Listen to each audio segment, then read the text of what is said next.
I'm in awe of the stage of the progression where I'm at in this experience and what I'm able, how the beauty that I see this universe unfolding before in every moment. Yeah, I'm in agreement with that. I've been doing this for 20 years, which for some is a long time, and for others is a drop in the bucket, and for me, it's unbelievable. I agree. I've always thought I'm living life, but also life is living me. Mm. And Hmm. I'm living source, but source is also living me.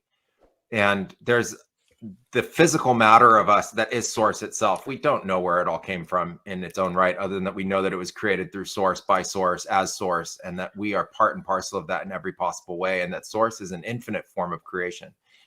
And the exploration, I completely understand the idea. I'm standing on the end of the dock and I'm going to jump in that ocean. And even when I jump in the ocean and I'm fully in it and embrace the ocean, I'm still only in that part of the ocean. Yeah, and by the time I swim, in one stroke of swimming, the ocean's double the size that it was before.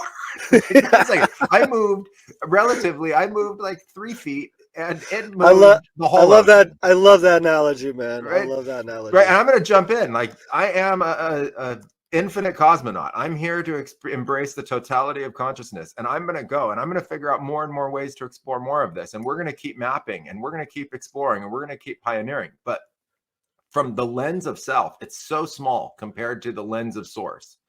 And to think that this version from this big bang to, this expansion is the only expansion still is missing the point. That could Yeah, be the yeah, tiniest drop in the bucket of what source is doing in all these other forms of yeah, perception and yeah. ways.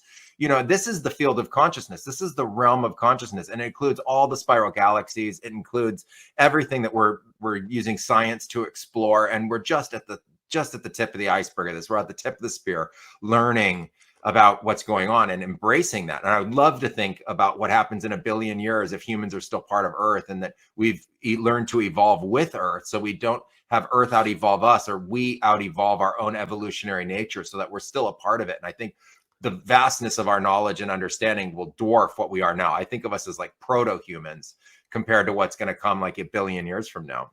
Mm-hmm. It's just Yeah. unbelievable where we get to go with this and how we get to explore. For those of us that get to do that, it's a tremendous honor. Last month, after a period of time, I was away for about a year from ayahuasca ceremonies. I was doing other sacred plant ceremonies, but it was one of the longest breaks I've ever had in my career from ayahuasca. I came back to ayahuasca, and I was astounded at the new level, the new depth, the new capacity, the new understandings, the new vision, the evolution that had taken place in that period of time. And it was actually some of the most enjoyable and incredible and expanded and amazing explorations I've had in the 20 years. And so that's, this tying into the idea of two eyes and seeing it and a piece of it, it gets to expand, and we get to expand with it. And the medicine isn't just isolated to one concept about it. It's evolving. And I really tapped into this idea that in this year that I was away from it for that period of time, everyone else wasn't. And the expansion in the collective consciousness and the expansion and the evolution of ayahuasca as a medicine, and everybody that's been doing this work as a community, as a global community, had evolved it. And then I got to come back into it and experience this tremendous evolution. And the thought about the ocean expanding and the universe expanding made me think that's what tied into this, is that the ayahuasca is expanding, the San Pedro is expanding, the 5-MeO is expanding, our use of it's expanding. And as that happens, our lens expands, our experience can become completely new. And that's just such an incredible evolution to get to be a part of. And, we just started it now as we rekindled Blue Morpho, and we got all of that going again, which is, a wild gift